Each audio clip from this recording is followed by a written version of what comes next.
Pagi anak-anak, selamat berjumpa kembali dengan guru. Mari kita belajar kembali. Meskipun jarak jauh, kita tetap semangat belajar. Dan sebelum kita belajar, silakan kalian berdoa terlebih dahulu supaya diberikan kemudahan. Ya anak-anak, mari kita belajar. Saya akan menerangkan tentang gagasan pokok. Gagasan pokok. Gagasan pokok adalah ide pokok atau kalimat utama dalam suatu paragraf. Ya. Gagasan pokok ini memiliki ciri-ciri. Kalau untuk mencari gagasan pokok itu di mana? Letaknya biasanya ada pada awal atau akhir paragraf. Akhir suatu paragraf. Nah, kemudian bersifat umum. Ya, bersifat umum. Di sini nanti kalian akan tahu kalau untuk mencari gagasan pokok itu bisa kalian baca pada suatu bacaan. Nanti saya akan serahkan kalian amati sendiri pada suatu bacaan, teks bacaan, ya. Dan kalau gagasan pokok ini juga bisa berdiri sendiri. Bisa berdiri sendiri. Berdiri sendiri. Maksudnya apa? Kalau terletak pada akhir atau awal kali suatu paragraf, nanti kalau ada satu paragraf, ya, paragraf suatu cerita, kalian cari dulu gagasan pokoknya. Lihat saja dulu pada kalimat pertama atau kalimat terakhir. Kalian cari manakah kalimat itu yang menunjukkan yang bersifat umum, yang menjelaskan tentang apa yang ada pada paragraf tersebut. Nah, itu kalau sudah ketemu, itu berarti itu merupakan gagasan pokok. Lalu bagaimana dengan gagasan pendukung atau penjelas? Apa yang dimaksud dengan gagasan pendukung? Gagasan pendukung adalah gagasan yang fungsinya menjelaskan gagasan pokok. Gagasan pendukung disebut juga dengan gagasan penjelas, yang fungsinya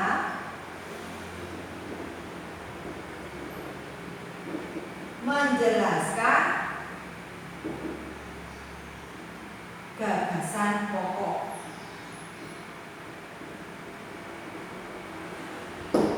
Nah, di sini memiliki ciri-ciri yang berbeda dengan gagasan pokok. Kalau gagasan pendukung ini bersifat khusus. Bersifat khusus. Maksudnya khusus, dia hanya menjelaskan pada gagasan pokok dan terdiri dari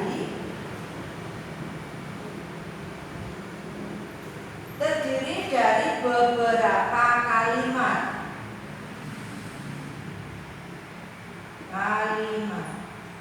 Beda dengan gagasan pokok. Kalau gagasan pokok pada satu paragraf itu hanya ada satu gagasan pokok. Tapi kalau gagasan pendukung dalam satu paragraf itu terdiri beberapa macam kalimat. Tidak hanya satu, boleh dua, ada tiga, tergantung yang menjelaskan, yang sifatnya itu menjelaskan gagasan pokok. Kemudian tidak bisa berdiri sendiri. Tidak bisa berdiri sendiri. Tidak bisa berdiri sendiri maksudnya di sini dia, ya, gagasan pendukung ini sifatnya kan menjelaskan gagasan pokok. Jadi misalkan dia dikeluarkan dari situ, dia tidak bisa, dia hanya menjelaskan di sini. Nah, di sini contohnya, ya, saya bacakan contohnya. Kalau gagasan Bisa ini berupa data. Contoh ya, kemudian maupun pernyataan. Ini berupa gagasan pendukung. Sekarang coba nanti kalian baca teks yang saya kirimkan ya. Di situ ada batik. Batik merupakan kain tradisional asli Indonesia. Kain batik dihasilkan dengan cara dilukis atau dicetak menggunakan malam atau lilin yang dipanaskan. Kain batik berasal dari Pulau Jawa. Seiring berkembangnya waktu, batik tidak hanya ada di Pulau Jawa.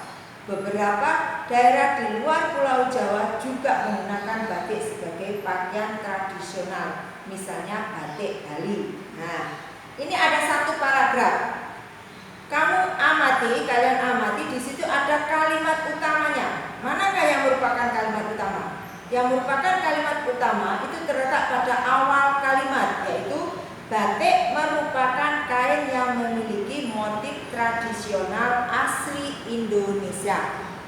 Nah, manakah yang merupakan kalimat penjelas yang menjelaskan pada kalimat utama tersebut atau yang merupakan gagasan pokok? Di situ ada 4 kalimat yang menjelaskan pada kalimat utama.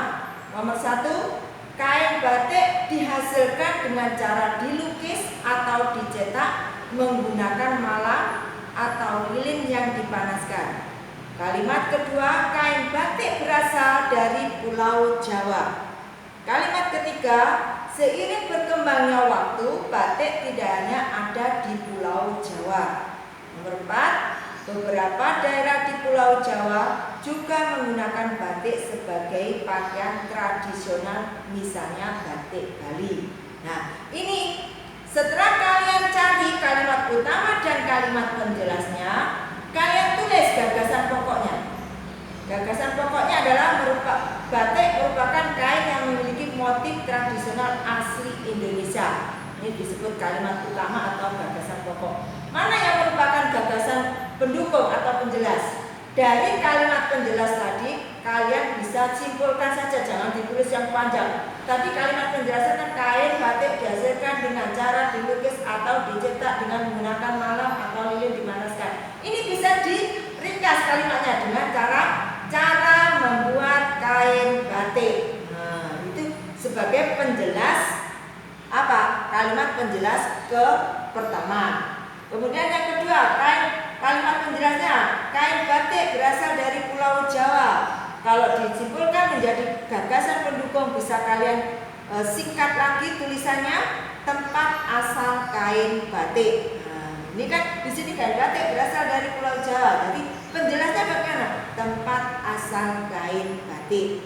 Di sini yang nomor 3. Seiring berkembangnya waktu, batik tidak hanya ada di Pulau Jawa, juga bisa berkembang di Pulau Bali. Ya, ini diperjelas dengan disingkat persebaran kain batik. Jadi kalian tidak harus ditulis kalimatnya sebagai kalimat pendukung, kalian tulis semuanya tidak. Tapi kalian simpulkan, kalian buat tulisan untuk menjadi gagasan pendukung.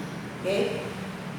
Saya rasa cukup sekian penjelasan dari saya. Kalian bisa pelajari sendiri. Teks yang saya kirimkan nanti kalian bisa coba. Kemudian kalian kerjakan LKS kalian halaman.